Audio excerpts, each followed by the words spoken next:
First ever factory outlet Mukunda Jewelers. Christmas and New Year offers flat 10% off on VA.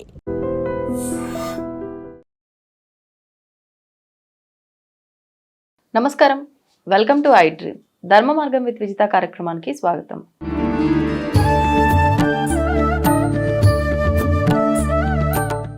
ప్రస్తుతం మనతో పాటు ఉన్నారు triple devotional group అధినేత doctor Sivanarasimhan Tantri గారు. ఇప్పుడు వారితో మాట్లాడి మరిన్ని విషయాలు తెలుసుకుందాం. నమస్కారం అండి. నమస్కారం తల్లి. స్వామి. మనకు ఈ డిసెంబర్ మాసంలో రాబోయే ఏకాదశి ముక్కోటి ఏకాదశి. ఈ ముక్కోటి ఏకాదశిని మనం వైకుంఠ ఏకాదశి అంటాము. ఆ రోజున స్వామివారిని ఉత్తర ద్వారం గుండా దర్శించుకుంటే చాలా విశేషం అంటూ ఉంటారు. దాని గురించి వివరణ ఇవ్వండి. ఓకే అమ్మా, ఖచ్చితంగా. ముక్కోటి ఏకాదశి విష్ణుమూర్తి అన్ని సంవత్సరంలో 24 ఏకాదశి, నెలకు 2 ఏకాదశి ముందు 12 నెలలు 24 ఏకాదశిలు. అందులో ముఖ్యంగా తొలి ఏకాదశి, ముక్కోటి ఏకాదశి అందరికి చాలా గుర్తుండే ఏకాదశి. అవునండి. అది దాని నుంచి మనం మాట్లాడుకుని ముందుగా మా స్వామివారి దాని నుంచి ముందుకెళ్దాం. తప్పకుండా. స్వామి సురుముత్తారు అర్చన ఆర్యంగమైన కుదీపులో వాళ్ళకనే ఎరిమేలి ధర్మశాస్త్రవే శబరిగిరీశనే హరిహసుతన జ్యోతి స్వరూపణ మహాపతి రమాపతి భాగ్యపుత్రుని పరశురామదేవాయ నమః. ఏషనమైప. ఇక స్వామివారికి పెద్దలు చెప్పిన 4 రకాల కథలు ఉంటాయి. అవి కూడా స్వామివారి ఇవాళ ఉత్తరద్వారం దర్శనం చేయడం, ముక్కోటి దేవతలందరూ వచ్చి దర్శనం చేసుకుంటాం, ముక్కోటి దర్శనం చేయడం, ఉత్తరద్వారం కూడా చేస్తారు స్వామి. 4 ఏకాదశి అనమాట. స్వామివారు లేవడం నుంచి కార్తీక ఏకాదశి నుంచి మొదలు పెడితే శయనించిన ఏకాదశి నుంచి ఇది 4వ ఏకాదశ. లేచినట్టు కళ్ళు తిరగడం ఒకే ఏకాదశి. కార్తీక మాసంలో కళ్ళు తిరిగి చూస్తారనమాట. ఆడికి మొదలు పెడితే 4వ ఏకాదశి ఇది. అంటే మనకు ఈ పుష్య మాసం ఏకాదశిలో స్వామివారు లేచి అందరూ దర్శనమిచ్చే ఏకాదశి. లేవడం, మనకు కూర్చోవడం, ఇవన్నీ జరుగుతాయి అనమాట. స్వామివారి అది రెడీ అయ్యి అప్పుడు బయటకు అందరు దర్శనం చేయడానికి వస్తారు ఉత్తర ద్వారం గుండా.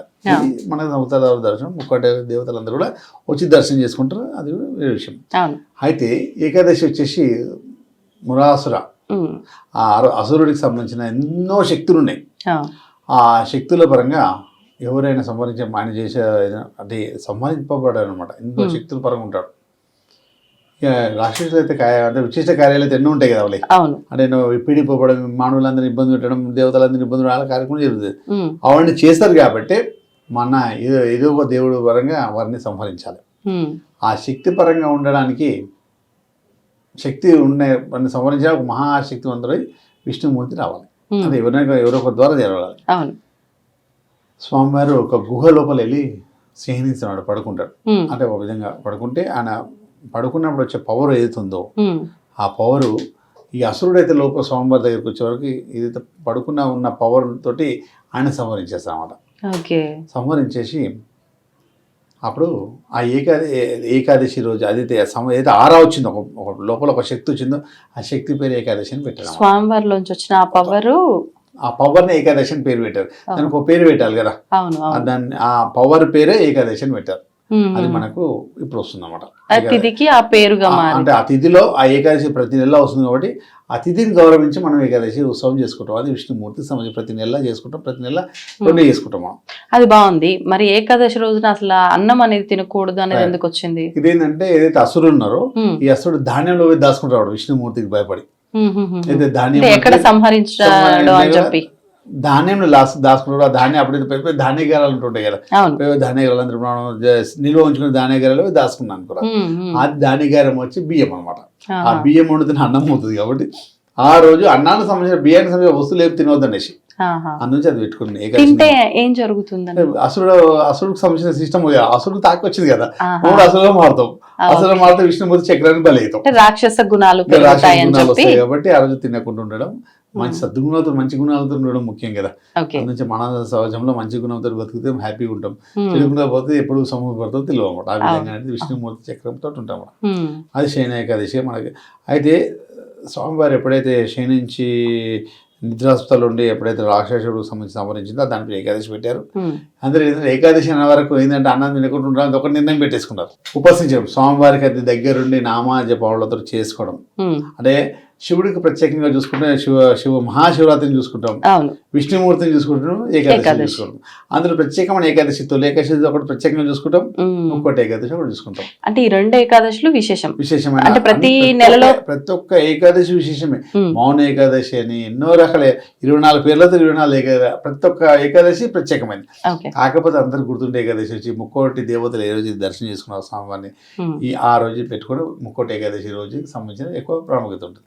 ఏదో పడుకున్న ఏకాదశి వచ్చేసి మనకు తొలి ఏకాదశి ఆషాఢ మాసం వస్తుంది, పుష్య మాసంలో లేచి అందరికి దర్శనం ఇచ్చేది స్వామివారి మన ఈ ముక్కోటి ఏకాదశి. ఈ 2 ఏకాదశికి ఇక ఆయన పడుకున్నప్పుడు ఎంతో మంది దేవుని దేవతలు ప్రజలందరినీ కాపాడుతుంటారు అన్నమాట. ఎందుకంటే మనకి ఏదైతే ఉందో రాత్రి పగలు సంవత్సరం మొత్తం మనకు ఒక సంవత్సరం మొత్తం వాళ్ళకి ఒక రోజు లెక్క. 365 డేస్ రాత్రి పగళ్ళు స్వామికి ఒక్క రోజుతో లెక్క. అది రాత్రి పడకుండా తెల్లారి లేచిన అనమాట. ఇది దేవుని దేవతలకు ఒక రోజుతో లెక్క, 365 ఒక రోజుతో లెక్క. కాబట్టి వారు లేచిన రోజు రాత్రి పడుకోవడం, తెల్లారాడు. అంటే రాత్రి పూట సెక్యూరిటీ ఉంటే కొన్ని దేవతలు ఉన్నారు అట్లా దానికి సంబంధించింది. ఆ దేవతలు ఆ టైంలో రక్షింపబడుతుంటారు, ప్రజల్ని లేచిన విష్ణుమూర్తి రక్షించబడుతుంటారు. అంటే రాత్రి పూట ఉన్నప్పుడే ఈ ఆషాఢం నుంచి మొదలు పెడితే ఇప్పటి వరకు కూడా రాత్రి నక్షత్రాలు ఉంటాయి. ఇప్పుడు సోమవారం లేచి ఇప్పుడు పగలు అనమాట. మన రాత్రి అంతా అయిపోద్ది, మళ్ళీ ఇప్పుడు ముక్కోటి ఏకాదశి నుంచి పగలు స్టార్ట్ అయిపోతుంది. అంతే బ్రహ్మముహూర్తం నుంచి అప్పుడు మనకు స్వామివారిని దర్శించుకునే మార్గం చూస్తాం అన్నమాట. ఆ రోజు నుంచి ఇప్పుడు బ్రహ్మముహూర్తం ఋషిముహూర్తం ముహూర్తాలు ఉన్నాయి కదా, 5 గంటల లోపల దర్శనం చేసుకుని ప్రయత్నం చేస్తుంటారు. కాకపోతే 6 గంటల లోపల స్వామివారి దర్శనం అవుతుంది. తెల్లారి సూర్యుడు ఉదయించే ముందు లోపలనే స్వామివారి దర్శనం చేసుకుని ప్రత్యేకమైన దర్శనం ఉంటే తర్వాత ఆ రోజు మొత్తం దర్శనాలు చేసుకోవచ్చు. అంటే ఏ టైంలో చేసుకుంటే ఎలాంటి ఫలితం ఉంటుంది? మార్నింగ్ టైంలో చేసుకోవడం విశేషం. బ్రహ్మముహూర్తం వచ్చేసి 3:30 నుంచి స్టార్ట్ అవుతుంది. తర్వాత ఋషి ముహూర్తం వస్తుంది 4 నుంచి 5, 5 నుంచి 6 మానవ ముహూర్తం. 6 గంటల లోపల చేసుకోవచ్చు. అదే టైంలో అందరికి దర్శనం లేం కాబట్టి ఆ రోజు మొత్తం ఏకాదశి పర్వదినం మొత్తం పురస్కరించి చేసుకోవచ్చు. ఇంకోటి ఏంటంటే ఆ రోజు ప్రతిష్టాపన అయిన దేవాలయం, విష్ణుమూర్తి ప్రతిష్టాపన అయిన దేవాలయానికి వెళ్ళడం మహామోక్షకరం. అండ్ కూడా ఆ రోజు ఉత్తర ద్వార దర్శనానికి సంబంధించి ప్రత్యేకంగా ఉత్తర ద్వారం అలంకార పరంగా పెట్టి దర్శనం ఇవ్వడం జరుగుతున్నాడు. విష్ణుమూర్తి ఆలయంలో విష్ణుమూర్తి ఆలయం కూడా ఎక్కడైనా కూడా అది చేస్తారు. తిరుపతి మహాక్షేత్రంలో అయితే స్వామివారికి ఉత్తర ద్వారం లేదు, అయినా కూడా ఇటు సైడ్ ఒక ద్వారం నుంచి స్వామివారి ఉత్తర ద్వారంగా స్వామివారి దర్శనం చేస్తారు. ప్రత్యేకమైన సాలగ్రామాలతో నిర్మించబడ్డ 2 క్షేత్రాలు, ఒకటి పద్మనాభ స్వామి, ఒకటి తిరుపతిలో ఉన్న విష్ణుమూర్తి వెంకటేశ్వర స్వామి. ఈ 2 ప్రత్యేకమైన దేవాలయాలు. పద్మనాభ స్వామిని దర్శనం చేసుకుంటే చాలా విశేషం అనమాట. చాలా గ్రామంలో తయారు చేసిన 2 స్వయంభుగా వెలిసిన వెంకటేశ్వర స్వామి వారు సాలగ్రామ శిలతో, పద్మనాభ స్వామిని కొన్ని సాలగ్రామాల శిలలతో తయారు చేశారు అనమాట. అది స్వయంభున తయారు చేశారు. అది ప్రతిష్టాపన అయింది. అది ఇక్కడ మనకు పద్మనాభ స్వామి కేరళలో తిరువనంతపురం ఉంటుంది. ఇవి కొన్ని ప్రత్యేకంగా ప్రతిష్టాపన దేవాలయాలు కొన్ని ఉంటాయి. ఈ టైంలో ఏదైనా ఏ వైష్ణవాలయాలను ఆ రోజు ప్రత్యేకమైన దర్శనాలు, ప్రత్యేకమైన అభిషేకాలు, ప్రత్యేకమైన పూజాక్రమం అన్నీ కూడా ఆ రోజు ప్రతి ఒక్కరు కూడా ఉదయం వెళ్ళి దర్శనం చేసుకుని మహాశ్రేషకరం. అంటే ఆ రోజు ఉపవేశించి స్వామివారి ధ్యానంతో విష్ణుమూర్తి అష్టాక్షరి మంత్రాలతోటి స్వామివారి ధ్యానం చేసుకొని ఆయన సహస్రనామాలు చూస్తామని చేసుకోవడం వల్ల 1,00,000 నామాలు అంటే సహస్రనామాలు చేసే నామం పరంగా కూడా స్వామివారిని ఉపసించిన స్వామివారిని ఆరాధిస్తున్నాడు. కాకపోతే బియ్యానికి సంబంధించిన రైస్కి సంబంధించిన వస్తువు తినకుండా ఉండడం. మిగతా అంటే ఓన్లీ రైస్ అయినా అసలు ఆ రోజు మంచినీళ్ళు కూడా తాగకుండా ఉపవాసం చేస్తే ఇంకా ఫలితం అంటారు కదా. స్వామివారిని ఉపసించడం అంటే స్వామివారిని సేవించి ఉండాలి. తర్వాత ఏంటంటే ఆహార పానీయాల పరంగా చూస్తే మన శక్తిని బట్టి మనం ఉండాల్సిందే. అవును. ఇప్పుడు మీకు స్వామివారిని ఎంతో కఠినంగానే చేయాలనుకుంటే అసలు ఏం కూడా తీసుకోకుండా ఉండొచ్చు. తడి కూడా ఏం తీసుకోకుండా ఉండొచ్చు. మన శక్తి కూడా క్షీణించే దశలో ఉన్నప్పుడు ఏమైనా తీసుకోవచ్చు. పండ్ల రసాలు ఆరోగ్యరీత్యా మనం ఆ విధంగా పాటించవచ్చు. కాకపోతే ఏంటంటే ఆరోగ్యరీత్యా ఎలా ఉన్నాయి కూడా బియ్యం ఐటమ్ మాత్రం ఎందుకంటే రాక్షసుడు అందులో దాచుకున్నాడు కాబట్టి ఆ వరి ఏదైతే ధాన్యం మొత్తం అతని ద్వారా వచ్చింది కాబట్టి మనం ఏకాదశి రోజు తినకుండా ఉండదు. ఏకాదశి పేరు ఏదైతే శక్తికి పెట్టారో ఆ శక్తి పెట్టే ఏకాదశి రోజు తింటే ఆ శక్తి మనలో సంవరించే అవకాశం ఉంటుంది అనమాట. మనకైనా చెడు జరిగి అంటే ఏదో ఒకటి మనకు నెగిటివ్ అయ్యే అవకాశం ఉంటుంది. నెగిటివ్ లోపల నెగిటివ్ సంబంధించిన వేరే నెగిటివ్ వస్తుంది, పాజిటివ్ వస్తుంది. 2 గడలు పడే వరకు మనకు కూడా టెన్షన్స్ ప్రాబ్లమ్స్ వచ్చే అవకాశం ఉంటుంది. అందుకే ఆ రోజు ఏకాదశి రోజు బియ్యానికి సంబంధించిన రైస్కి సంబంధించి తినకుండా ఉండడం. తర్వాత ఏదైనా కూడా అందులోంచే పాయసం ఏదైనా కూడా ఏర్పాటు చేసుకుంటారు అనమాట సాయంత్రం టైంలో. ఉపసించేసి ఎప్పుడైతే వెళ్తురు వెళ్ళిపోతుందో చీకటి పడే సమయానికి అప్పుడైనా ఆహారం ఏదో తీసుకుంటారు కొంతమంది. ఆహారం అంటే ఏ రూపంలో? అల్పాహారం, మన శక్తికి సంబంధించిన అల్పాహారం ఏదైనా మన శక్తికి సంబంధించిన అంటే వీలైతే ఆ రోజు ఎంతసేపు నిద్ర లేకుండా ఉండడం చాలా మంచిది అనమాట. జాగరణ ఉంటే చాలా మంచిది. ఇప్పుడు కడుపు నిండా ఏంటంటే మనం నిద్ర వచ్చేసి పడుకుంటాం, అలసట వచ్చేసి పడుకునే అవకాశం ఉంటుంది. అలా కాకుండా ఏదో పళ్ళ రసాలు చిన్న చిన్న ఏదో మామూలు తింటే మేలుకుంటే, బాగా తింటే నిద్ర రాదు, నిద్ర వచ్చేస్తుంది. కాకపోతే మామూలు అల్పాహారంగా ఉంటే నిద్ర రాదు, నిద్రావస్థలో వెళ్ళిపోలేం. కాబట్టి స్వామివారి ధ్యానం ముఖ్యం. కాబట్టి తెల్లారితే ద్వాదశి రోజు ఎవరైనా మనము ఎవరికో ఒకరికి భోజనం దానం చేయడం చాలా మంచిది. మన దోషం పోవడానికి రైస్ నుంచి వచ్చారు కదా, రైస్ సంబంధించిన దానం చేయడం అనమాట. మరుసటి రోజు అంటే ఈ రోజంతా ఉపవాసంతో రైస్ తినకుండా ఉండి నెక్స్ట్ డే రైస్ దానం చేస్తే మంచిది. అది కూడా మధ్యాహ్నం లోపల దానం. బియ్యం రూపంలో అయినా ఇవ్వచ్చు, ఆహారం తీసుకునే రూపంలో అయినా ఇవ్వచ్చా? స్వయం పాకం ఇవ్వాలి. స్వయం పాకం మనం ఏదో పప్పు ఉప్పు ధాన్యం అవన్నీ కార్యక్రమాలు అన్నీ కూడా ఏదైతే పండ్లు పలహాలు ఎవరైనా మన అయ్యగారికి ఎవరికైనా ₹1-2 పెట్టి అలా గీయడం వల్ల పాదం తీసుకొని విష్ణుమూర్తి భావించి ఇవ్వడం అనమాట. మనకున్న ఏదైతే ఎప్పటికీ అలా ఇవ్వడం వల్ల మనకు ధాన్యానికి ఎప్పుడు లోటు ఉండదు, భోజనానికి ఎప్పుడు లోటు ఉండకుండా ఉంటుంది. ఎప్పుడైతే ఏకాదశి రోజు మనం ఎప్పుడైతే భోజనం ఇట్లా చేసి తింటామో మనకి అనారోగ్య పాలయ్యే అవకాశం ఉంటుంది అతి తొందరగా. ఏదో ఒక అనారోగ్యం రావడం, మనకి అన్నం తినడం వల్ల ఏదో ఒకటి చెప్తున్నా లోపల నెగిటివ్ వెళ్ళిపోతుంది. రాక్షసంతో వెళ్ళిపోతే ఏం వెళ్తుంది, లోపలంతా మనకు అనారోగ్య ప్రాబ్లం వచ్చే అవకాశం ఉంటుంది. ఆ రోజు తినడం వల్ల మనకు గొంతుకు సంబంధించిన ప్రాబ్లమ్స్ రావడం, కడుపుకు సంబంధించిన ప్రాబ్లం రావడం, ఏదో ఒక ప్రాబ్లం వచ్చే అవకాశం ఉంటుంది. ఆ ప్రాబ్లం వల్ల మనకు అనారోగ్య పాలు అయిపోతాం. కడుపు నుంచి అన్ని ప్రాబ్లమ్స్ స్టార్ట్ అయిపోతాయి. కడుపులో ప్రాబ్లమ్ స్టార్ట్ అయిందంటే ఏదో ఒకటి వచ్చేది, అన్ని డిసీజ్ కడుపు నుంచి స్టార్ట్ అవుతుంది. కాబట్టి కడుపులో పంపించి ఈ బియ్యాన్ని ఒకటి పంపిస్తే, రైస్కు సంబంధించింది ఏదైతే భోజనం సంబంధించి పంపిస్తే అప్పుడు మనకి అనారోగ్యం వచ్చే అవకాశం వస్తుంది, మొత్తం మనకి వస్తాయి. కాబట్టి అది ఒకరోజు ఆపురా బాబు అని చెప్పి పెద్దలు మనకు చెప్పడం వల్ల, అదేవిధంగా ఎన్ని వేల సమయం ఎంత మహర్షి వేదాలు అందరూ కూడా వేధించి మనకందరూ కూడా సిస్టమేటిక్ చెప్పారు. కాబట్టి పెద్దలందరూ మనకు చెప్తూ వస్తూ మనం ఒకటి ఏకాదశి ఆచరిస్తూ ఇప్పటిదాకా తీసుకొచ్చాం. అదేవిధంగా ఇప్పుడు కూడా ముక్కోటి ఏకాదశి వచ్చినట్టే తెల్లారి స్నానం చేసుకుని అందరూ కూడా కొన్ని వేలకి 100 కిలోమీటర్లు వెళ్ళైనా సరే లైన్ నిలబడి స్వామివారి దర్శనం చేసుకుని వచ్చేస్తారు. ఇంకోటి ఏం ఆలోచిస్తారు, మన ఆయన దర్శనం అయినా కాకుండా స్వామివారి అయితే ఎప్పుడు మేలుగా చూస్తుంటారు కదా, గుడిలోనే ఉండడం లేదు, మొత్తం గాలి ఎక్కడున్నా ఆయన మొత్తం వాయు ఎక్కడెక్కడ ఉందో ఆయన స్వామివారు ఉంటారు. నువ్వు లైన్ నిలబడి ఆయన చూస్తాడు. నేను నిలబడేది ఎప్పుడు మీరు వచ్చేసారు. ఎప్పుడైనా మన టెంపుల్కి వెళ్ళామంటే ఏ గుడికి వెళ్ళినప్పుడు వాళ్ళు మనం చూడటం చేసుకోవాలి. దేవమైన దేవతలు ఎవరైనా కూడా భగవంతుడు మనం చూడాలి, మనం చూడడం ముఖ్యం కాదు. ఆయన చూపు మనం పడితే మన కర్మ అంతా పోయి మనం హ్యాపీగా ఉన్నట్టే. ఆయన చూపు మనం పడాలంటే లైన్లో ఇవ్వడం, కష్టపడడం ఇవన్నీ జరుగుతున్నట్టే. స్వామివారి గురించి పూలు పనులు చేతిలో పట్టుకోవడము, ఆ ధ్యాన స్మరణ చేస్తున్నాము, ఏదో ధ్యానం చేస్తున్నాడు, ఊహల్లో కూడా ధ్యానం ఉంటుంది, కళ్ళలో ధ్యానం ఉంటుంది, మొత్తం ధ్యానం జరుగుతున్నట్టు.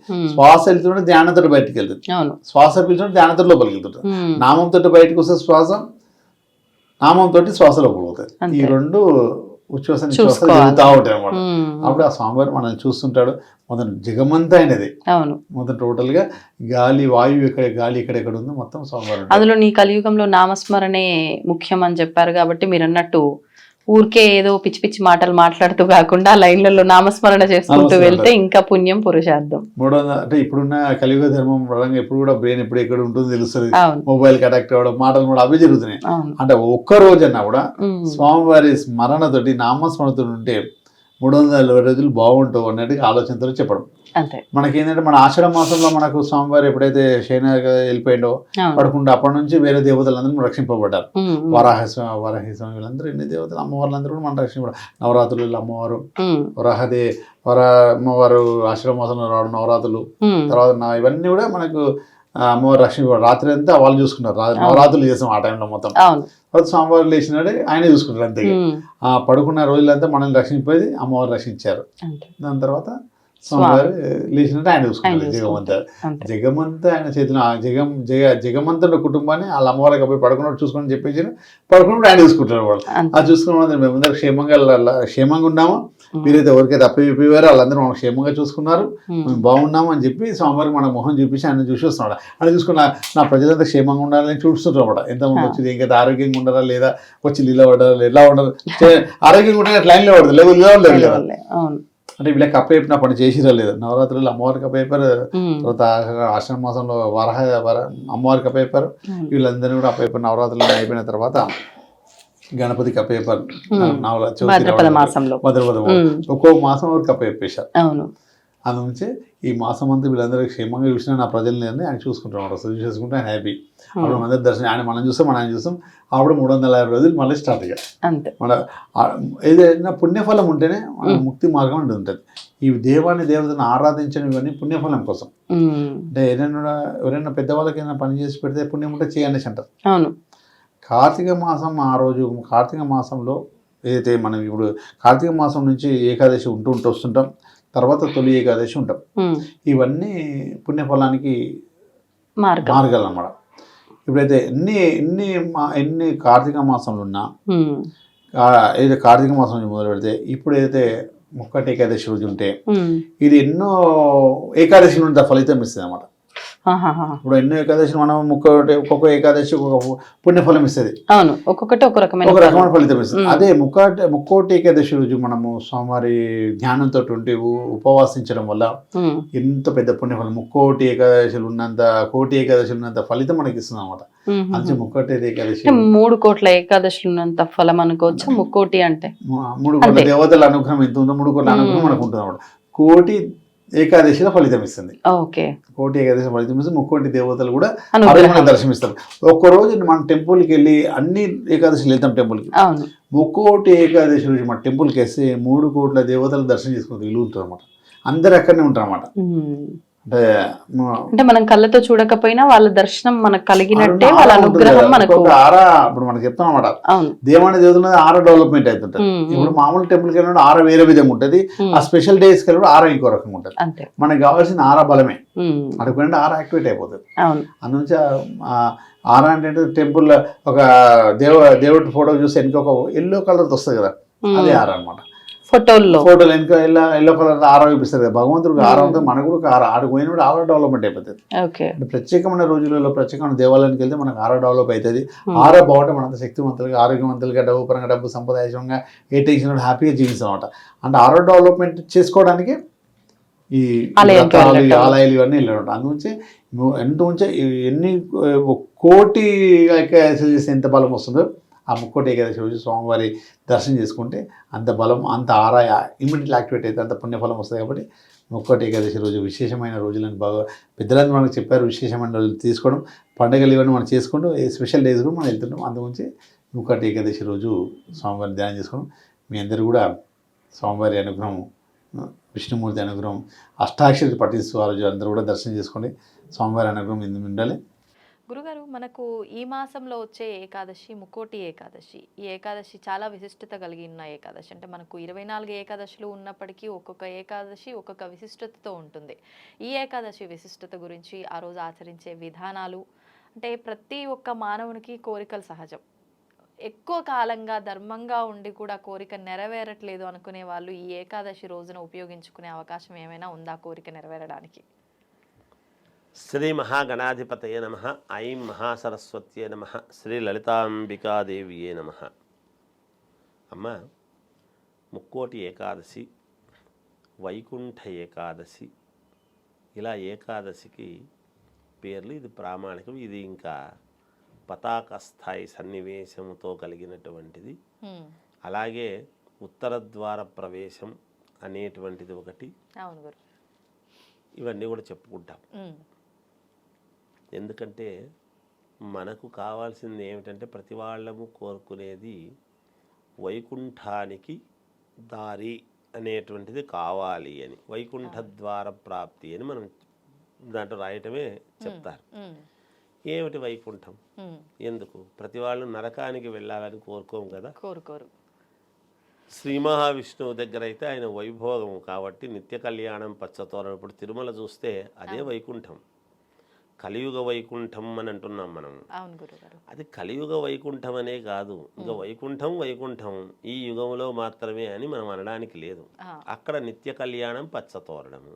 ఏమోహరణ చూడు పసుపు పట్టించుకొని లేదా నామాలు పెట్టుకొని గోవిందా గోవిందా గోవిందా గోవిందా అనుకుంటూ వెళ్ళటము, చేయడం, రావటము, జనాలు వెళ్ళేవాళ్ళు వచ్చేవాళ్ళు సంతోషంగా. అక్కడికి పోగానే మనస్సు ఎన్ని కష్టాలు ఉండినా ఆ కొండ మీద అడుగు పెట్టంగానే ప్రతి వాళ్లకు కూడా మనస్సు ఎంత ప్రశాంతత ఉంటుంది. అటువంటి వైకుంఠమే వైకుంఠం. ఎందుకు ఇవి మామూలుగా అంటే ఏకాదశి వ్రతం అని మనకు వ్రతాలు చాలా ఉన్నాయి. ఏకాదశి వ్రతం అనేటువంటిది మొదలు పెడతాం. ఎప్పటి నుంచి? ఇప్పుడు ఇది అయిపోగానే, పుష్యమాసంలో అయిపోగానే, ఇప్పుడు ఈ ఏకాదశి అనేటువంటిది అయిపోగానే మళ్ళీ ప్రారంభం అవుతుంటుంది. మళ్ళీ నెలకు వస్తుంది కదా. అవును అవును గురుగారు. బహుళ ఏకాదశి, శుద్ధ ఏకాదశులు వస్తుంటాయి. ఇలా ఏకాదశులు ఇలా మనము పాటించటములో ఏమిటి అంటే, ఏకాదశి అంటే ఏకాదశి నాడు ఇంట్లో ఎవరు వంట చేసేవాళ్ళు కాదు పూర్వం.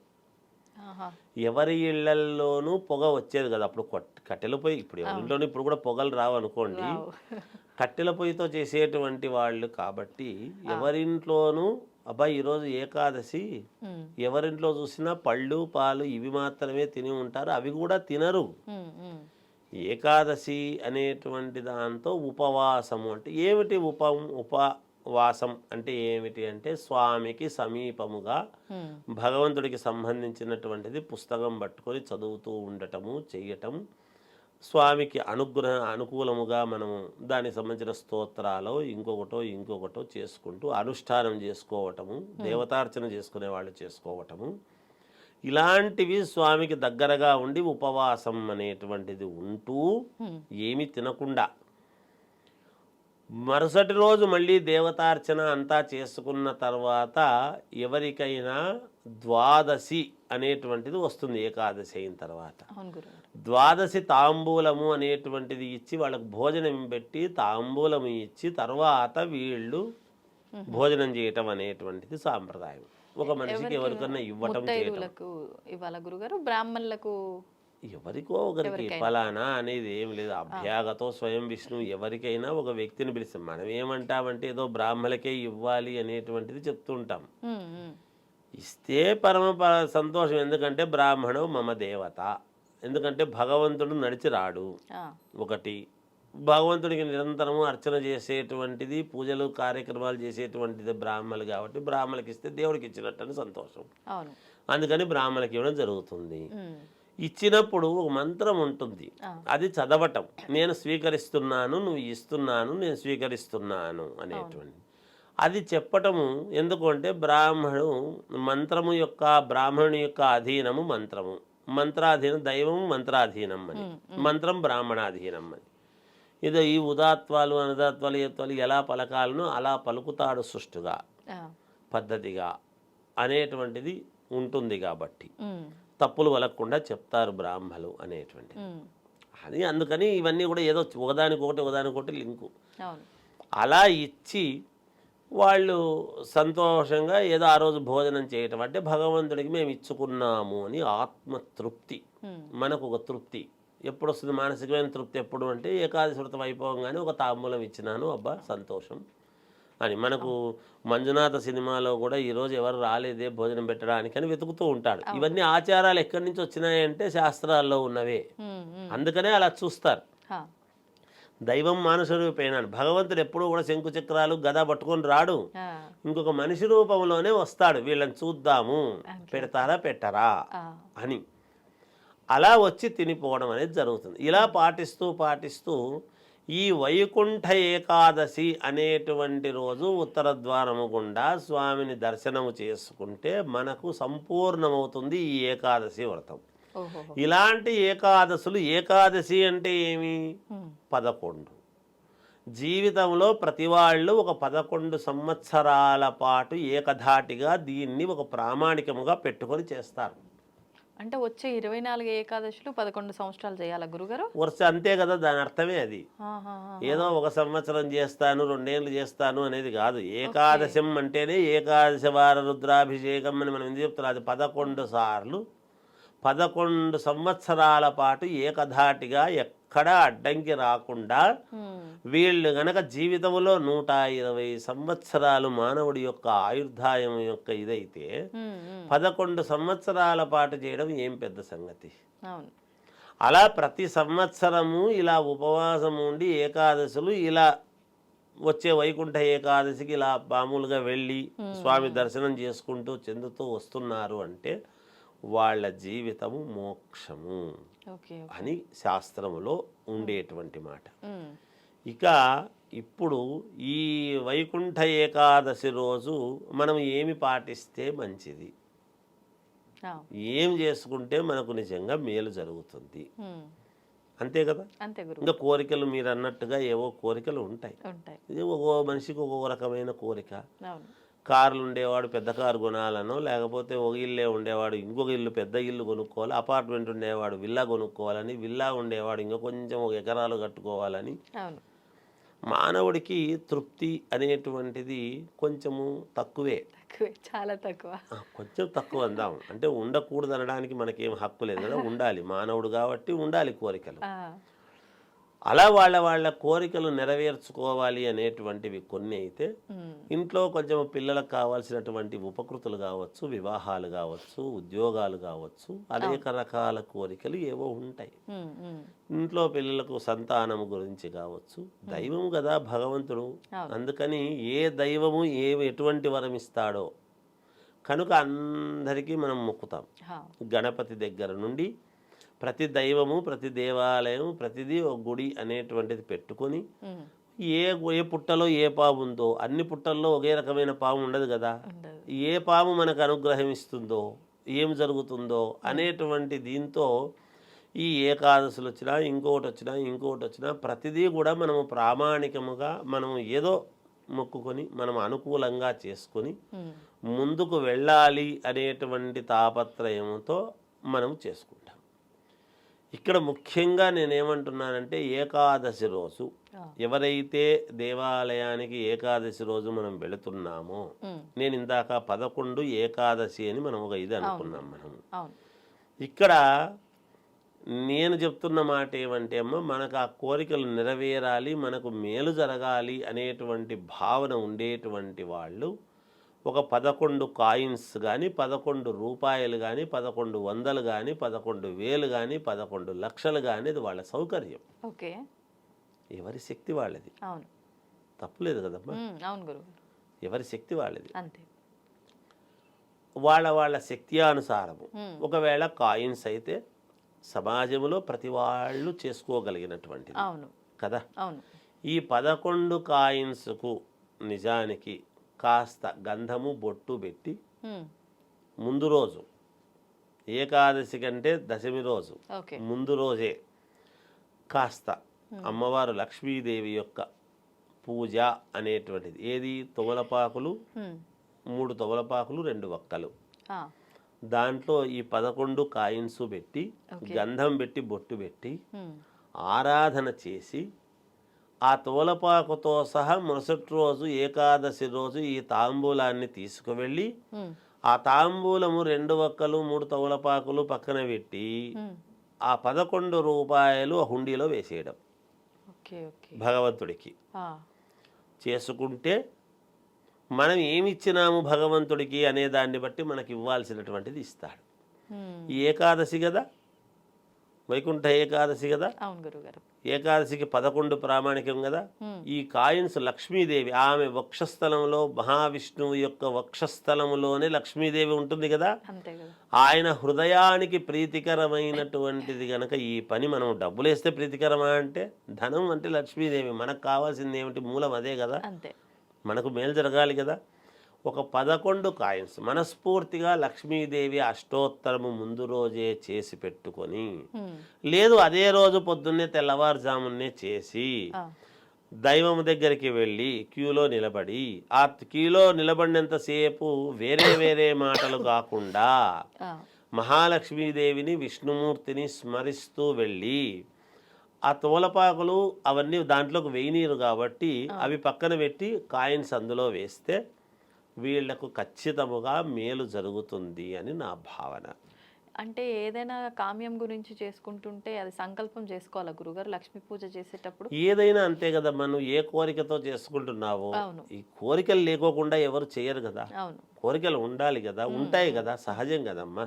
ఇప్పుడు ఏకాదశి వ్రతం చేస్తూ ఏ కోరిక లేకపోయినా తల్లి నన్ను చల్లగా చూడండి నా కుటుంబాన్ని కూడా మెడుకోవచ్చు కదా. అంతే కదా. అమ్మాయి ఇంకో 100 ఏకాదశులు నాకు ఇట్లా చేసేటువంటి శక్తిని ఈ తల్లిని కోరుకోవచ్చు కదా. అవును, తప్పులేదు కదా. అవును గురుగారు. అలా చేసుకోవచ్చు. వాళ్ళకి ఏ కోరిక ఉండినా, ఎంత క్లిష్టమైనటువంటిది ఉండినా, మనకు క్లిష్టమైంది భగవంతుడు అమ్మవారు ఒక కంట ఓరకంట అట్లా కన్ను తెరిచి చూస్తే చాలు అని కదా మనం ఉంటాం. అంతే.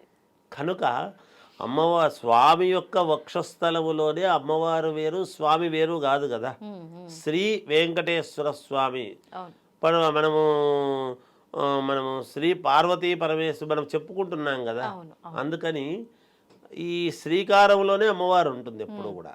అందుకని అక్కడ మనం ఇది నేను ఎందుకు చెప్తున్నానంటే అమ్మ 11 కాయిన్స్ అనేటువంటి పదం తీసుకోవడానికి ఏమిటంటే ఉన్న వాళ్ళకైనా లేని వాళ్ళకైనా ఈజీగా అందుబాటులో ఉండాలి. వాస్తవం గురుగారు. ఎందుకంటే ప్రతి వాళ్ళు చేసుకోగలిగినటువంటిది ఉండాలి. విన్న తర్వాత అయ్యో మేము చేసుకునే స్తోమత లేదే అనుకునేటట్టుగా ఉండకూడదు. అంటే ఎందుకంటే భక్తి అందరికీ సంబంధించింది. ఏమ్మా డబ్బు లేకపోవచ్చు, భక్తి లేనివాడు ఉండడు కదమ్మా. డబ్బుతో కొలవలేనిటువంటిదే భక్తి. ఎంత ఇచ్చినా భక్తికి తూగలేనటువంటిదే భక్తి. అందువలన ప్రతి పేదవాడికి కూడా సులభ భక్తుడు భగవంతుడు. నారాయణ అంటే చాలు పుణ్యం అని అనుకుంటున్నాము కదా. వెంకటేశ్వర అని పేర్లు కూడా పూర్వం అందుకే పెట్టుకునేవాళ్ళు, ఆ పేర్లతో పిలిస్తే పుణ్యం వస్తుంది అని. అందుకనే ఒరే అని తిట్టేవాళ్ళు కాదు. నాయన వెంకటేశ్వర ఎందుకు నాయన ఇట్లా చేసినావు అనేవాళ్ళు. ఒక మాట అనాల్సి వస్తే కూడా ఒరేయ్ అని తండ్రి కొడుకును పిలిచేటువంటి రోజులు లేవప్పుడు. ఇప్పుడు మనము విపరీతంగా ఒకరినొకరిని దూషించుకునేటువంటి పరిస్థితులకు వచ్చినాం. ఆ పేరుకు అర్థం తెలియక. తిడితే కూడా దేవుణ్ణి తిట్టినట్టు అవుతుంది అని, మందలిస్తే కూడా దేవుణ్ణి మందలించినంత ఇది అవుతుందని జాగ్రత్త నాయన, బాగుండండి ఇట్లా నెమ్మదిగా మాట్లాడేటువంటి తత్వం ఉన్నింది. అందుకే తీసుకునే దీన్ని నడిచేటువంటి నడవడిక అన్నీ కూడా ఉంటాయి కదమ్మా. అందుకని అందరికీ సులభంగా ఉండాలి. చిన్న వాళ్ళ దగ్గర నుండి పెద్దవాళ్ళ వరకు కూడా ఉన్నవాళ్ళు కూడా మీరు ఇంకా ఎక్కువ వేయాలంటే వేయొచ్చు. ఇది చేసే వేయాలి. ఏదేసినా భగవంతుడికి శక్తి కొద్దీ ఈ 11 కాయిన్సే చెయ్యాలి. ఉన్నవాడైనా ఎంత ఉన్నవాడైనా 11 కాయిన్స్గా ఆ పూజ చేసుకొని ఎవరికి అవసరమో వాళ్ళు చేయాలి. ఇగో నా బదులు నువ్వు చెయ్యి. మనకు నగ ఒకరు కొనుక్కుంటే నా బదులు నువ్వు వేసుకోపో అని చెప్తారా? లేదు, నాకే కావాలనుకుంటున్నాను కదా. అందుకు ఎవరికి సమస్య మనస్ఫూర్తిగా ఉంటే, ఎవరి పిల్లలకు మనస్ఫూర్తిగా ఉంటే వాళ్ళు వాళ్ళ కోసం చేసుకోవటము చాలా ఉత్తమమైనటువంటి మార్గము. ఇది వాళ్ళే చేసుకోవాలి, ఎవరికి వాళ్ళే. ఆ చేసుకుంటేనే పుణ్యం.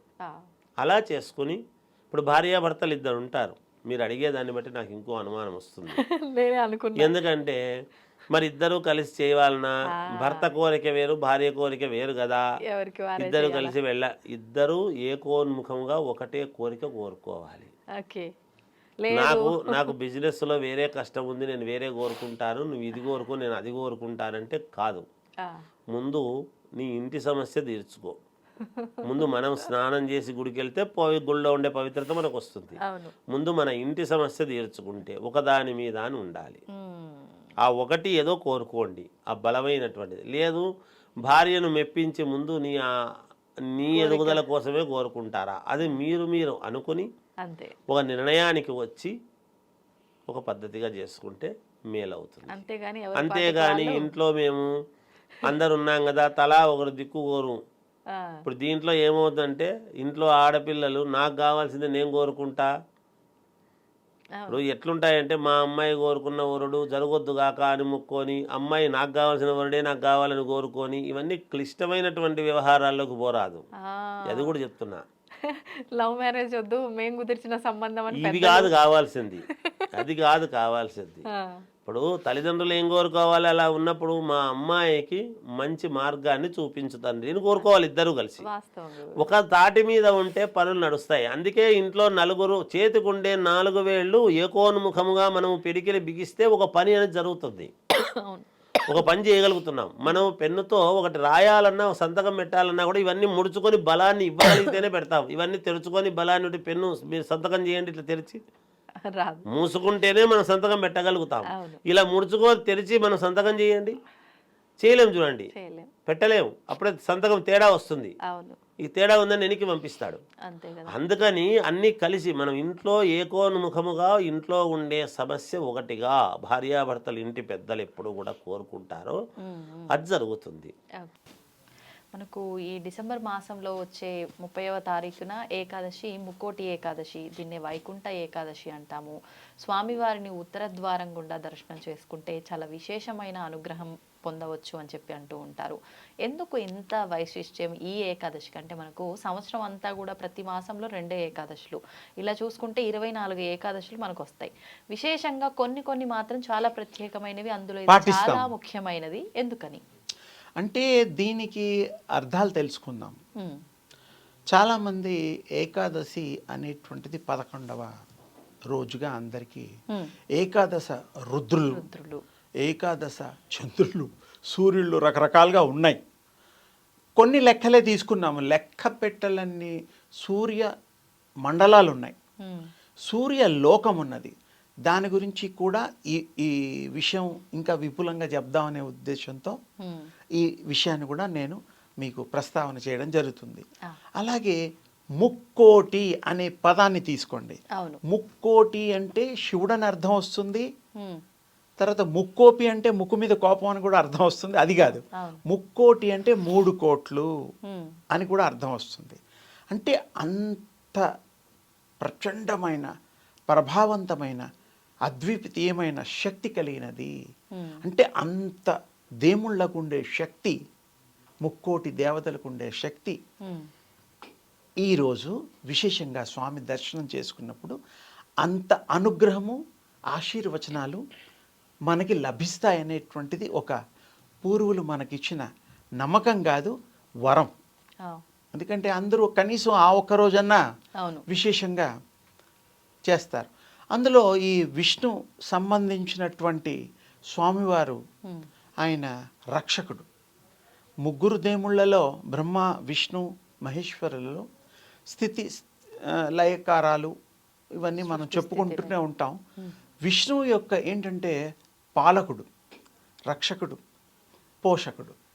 ఈ 3 కలిపి ఈ 2 దేవుళ్ళ కంటే ఈ యొక్క స్వామివారిని, విష్ణు స్వామివారికి ఎక్కువగా ప్రాధాన్యత ఇప్పటి వరకు ఇస్తూ ఉన్నారు. ఇక ముందు కూడా ఇస్తాం, ఎందుకంటే కంటిన్యూటీ ఉంది కాబట్టి. వారు చాలా కష్టాలు పెట్టి, పరీక్షలు పెట్టిన తర్వాత కానీ ప్రత్యక్షం కాడు ఈ స్వామి. మిగతా భోళా శంకరుడు వీళ్ళంతా పాపం ఈజీగా ప్లీజ్ అయిపోతారు.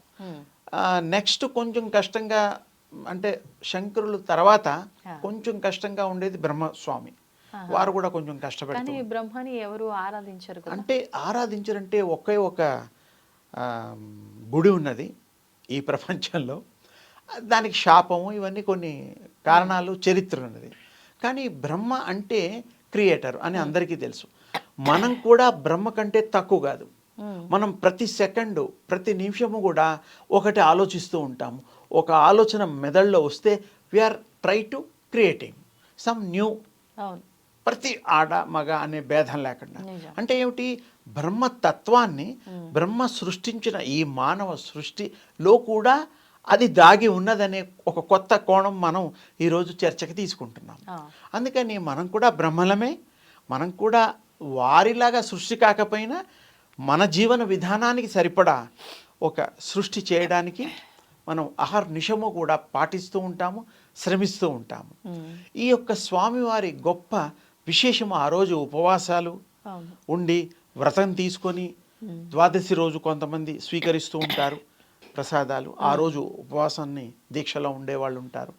ఉండడమే కాకుండా వాళ్ళు మనస్ఫూర్తిగా ఆ స్వామి యొక్క శరణాగతిని అవుతూ ఆ స్వామి యొక్క కృపకి పాత్రత పొందడానికి వీలైనటువంటి వారు క్రియ చేయగలిగిన నాడు ఆ స్వామి యొక్క విశేషమైనటువంటి అపారమైనటువంటి సంపద, ఆశీస్సులు మనకి లభిస్తాయి. కానీ చాలామంది ఉపవాసం ఉంటారు, కొన్ని తీసుకుంటారు. అవును, అది కరెక్ట్ కాదు. అంటే ఏకాదశి ఉపవాసం అసలు ఏమి తీసుకోకుండా చేయాలా? ఉపవాసము, ఉప అంటే దగ్గరగా, వాసము అంటే ఉండుట. అంటే ఉపవాసం అంటే దగ్గరగా దేనికి ఉండుట, స్వామికి దగ్గరగా ఉండుట, దేవుడికి దగ్గరగా ఉండుట అసలు అర్థం అది. అంతేగాని మన ఉపవాసాలన్నీ కూడాను అన్నం మానేసి మిగతావి 2-3 ఇంతలు హాయిగా భుజిస్తూ ఉంటాం. అది ఎంతవరకు కరెక్టు? తిన్న తర్వాత నిద్ర రావడం సహజం. పాలు తాగినా, జ్యూస్ తాగినా, ఏదైనా అది తప్పు లేదు. టిఫిన్ కూడా చేస్తారు కొంతమంది. అవును, అవన్నీ కాదు. ఉపవాసం అంటే నిజం ఆకలేదమ్మా. ఇంకో విషయం చెప్తున్నా, దృష్టి కనుక భగవంతుడి మీద మీరు పెడితే మీకు ఆకలే వేయదు. ఆకలి వేయకపోతే మీకు తప్పకుండా మీరు ఉపవాసాన్ని సార్థకత చేసుకున్నట్టే. దాన్ని ఫలితం మీకు వస్తుంది. ఎప్పుడైనా ఏకాగ్ర చిత్తంతో మీరు గనక ఏ పని చేసినా సక్సెస్ ఉంటుంది. ఏకాగ్ర చిత్తంతో చదివితే పాస్ అవుతాం. ఆపరేషన్స్ డాక్టర్స్ చేస్తారు. ఏకాగ్రతగా సరిగ్గా చేయకపోతే ఆపరేషన్ ఫెయిల్ అయిపోతుంది. చదువే కాదు, చికిత్సే కాదు, నేర్చుకునేది ఏదైనా కానీ, చూసేది ఏదైనా సరే ఏకాగ్రత అవసరం. చేసేది ఎలాగూ చేస్తాం, అది శ్రద్ధతో చేస్తే మీకు ఆ భక్తికి ఫలితం ఉంటుంది. స్వామి మిమ్మల్ని అపారంగా విశేషంగా బిడ్డని హత్తుకుంటాడు. అది ఎంత అవసరం మనకి ఇప్పుడు. అందుకే కదా మరి ముక్కోటి ఏకాదశి రోజు విశేషంగా రకరకాలు చేసిన ఉపవాసం ముఖ్యం, ఆ స్వామిని హృదయంలో నిలుపుకోవడం ముఖ్యం. టోటల్ సరెండెన్స్గా ఉంటూ చేసినప్పుడు ఏ ద్వారంలో దర్శనాలు చేసుకున్నా స్వామివారిదే. ఉత్తర దక్షిణ ధృవాలు. సరే, ఇప్పుడు ఉత్తరం మాట్లాడతాం, ఇంకోసారి దక్షిణం మాట్లాడతాం. ద్వారాలు హృదయ ద్వారాన్ని తెరుచుకోవాలి. హృదయ కవాటాన్ని ఏ మానవుడైతే తెలుసుకుంటాడో ఆ హృదయంలో వారు దేదీప్యమానంగా కొలువై ఉన్నారు. వారిని దర్శించమని, ఆ ద్వారం తెరుచుకోమని నేనంటాను. ఈ ద్వారం సరే తెరుచుకుంటాం, క్యూలో ఉంటాం, 1 మైల్ దూరం క్యూలో ఉండొచ్చు. ఆ క్యూలో ఉన్నప్పుడు కూడా కనీసం ఆ స్వామినామం చేయమంటాను నేను. ఇంకా జరగలేదు క్యూ, ఇంకా నేను అంత దూరంలో ఉన్నాను, ఇంకా రాలేదు, గంట అయింది, ఇంకో గడప దాటలేదు, ఈ గొడవలు ఇది వద్దు. ఇది ఉంటే ఇంకా మరి స్వామివారు ఎప్పుడు మీకు దర్శనాలు ఇస్తారు? స్వామివారిని చక్కగా ఏకాగ్రతగా క్యూలో ఉన్నా సరే నామం చేయండి, గడప దాటుతున్నా నామం చేయండి.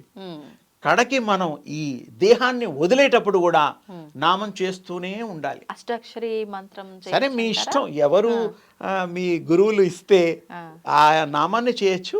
కొంతమంది గతంలో చెప్పారు, పూర్వం ఓ మహానుభావుడు సరే ఎప్పుడు పేరుకే దండం పెట్టుకుని వెళ్తూ ఉండేవారు. అలా కాదు, మీకు సంతానం కలిగిన తర్వాత పిల్లలకి దేవుడి పేర్లు పెట్టండి అన్న. సరే స్వామి అన్న. ఒకరికేమో బ్రహ్మ అని పెట్టాడు, ఒకరికేమో శివ అని పెట్టారు, ఒకరికేమో నారాయణ అని పెట్టారు. నారాయణ అంటే నారాయణ స్వరూపం అంతే. ఆయన ఎందుకు ఈ విషయం చెప్పాడంటే, మీ చివరి కాలంలో ప్రాణం వదిలేటప్పుడు ఈ 3 పిల్లల్లో ఎవరిని పిలిచినా పలికినా మీకు పుణ్యం ఊర్ధ్వగతులు వస్తాయి. కనీసం వ్యాపారంలో అబద్ధాలు అవి అంటే పైలోకాలు, మంచి లోకాలు, ఊర్ధ్వంగా మంచి స్థితి. అయితే ఆ మంచాన పడ్డాడు ఒకరోజు, పాపం ఏజ్ కదా. అయితే కర్మ బుద్ధి ఎలా ఉందో అది చెప్తున్నారు ఇక్కడ. 3 పిల్లలు ఉన్నారు. ఫస్ట్ వాడు మరి నారాయణుడు. సరే, వాళ్ళందరూ పెద్దవాడిని పిలవాలి కదా రేపు చేయాల్సిన కార్యక్రమాలన్నీ కూడాను. అయితే ఆయన పక్క వాళ్ళు, ఆ భార్య, ఇంకా చుట్టాలు, బావమరుదులు అందరూ వచ్చేసారు. అంతిమ కాలం కదా. నాయన కొడుకును పిలువు, ఆయన గారు ఎలాగో నీకు నారాయణ పేరు పెట్టారు, పిల్లలకి పెట్టమన్నారు, పెట్టారుగా, ఇలానన్నా పుణ్యం పురుషార్థం. సరే, తులసి తీర్థం అవన్నీ పోస్తాం, అది వేరే. అంటే ఆ రోజు ఆయన కర్మ అంటే ఎప్పుడైనా దేవుడికి దండం పెట్టుకోవడం, ఎప్పుడైనా దేవుడిని ఆరాధించడం ఉంటే అలవాటు ఉండేది. కొడుకులకి పేరు పెట్టినా కూడా పిలవయ్యా అంటే పలకలేకపోతున్నాడు, నా నా అని మనసులో అనుకుంటున్నాడు, బయటకు అనలేకపోతున్నాడు. అయితే కనీసం నాని అంటే మిగతా యణాన్ని మనమన్నా కంప్లీట్ చేయొచ్చు అని నార పీచు ఒకటి పట్టుకొస్తారు, తాడు. అది చూపిస్తే నా అంటాడేమో అని, మేమన్నా నారాయణ అని చేయొచ్చు 2. ఇలా చూపిస్తే నాన్ లేదు, యణా లేదు, ఏమీ లేదు, పీచు పీచు అన్నాడు. అంటే వాడికి ఆ కర్మలో యోగం లేదు. దేవుడు నామం పేరు పెట్టి పలకడానికి కూడా కూడా అదృష్టం ఉండాలి. దేవుడు పేరు కొడుకులకి పెట్టి కూడా అనడానికి ఆ టైంలో తొయిల అంటే ఇక్కడ అర్థం ఏమిటి? రెగ్యులర్గా పూజలు చేసిన వాళ్ళకి, రెగ్యులర్గా భగవంతుడిని ధ్యానం చేసిన వాళ్ళకి అప్పుడు కరెక్ట్ పదాలు వస్తాయి. ఎప్పుడో ఒకసారి రమ్మనమంటే రావు. అందుకని పేరు పెట్టినా పిలవాలి. అందుకే పెద్దవాళ్ళు కదిలినా మెదిలినా పడుకున్నా లేచినా ఏదో దేవుడి పేరు నామస్మరణ. అంటే ఇక్కడ ఏం అర్థమైంది మనకి? మనం ఎంత ప్రయత్నం చేసినా ఆ నారతో పేనిన తాడును చూపించినా వారు నాని కూడా అనలేకపోయారు. అది మన యొక్క దౌర్భాగ్యము. నిజంగానే. అందుకని రెగ్యులర్గా దేవుణ్ణి నామస్మరణ చెయ్యాలి.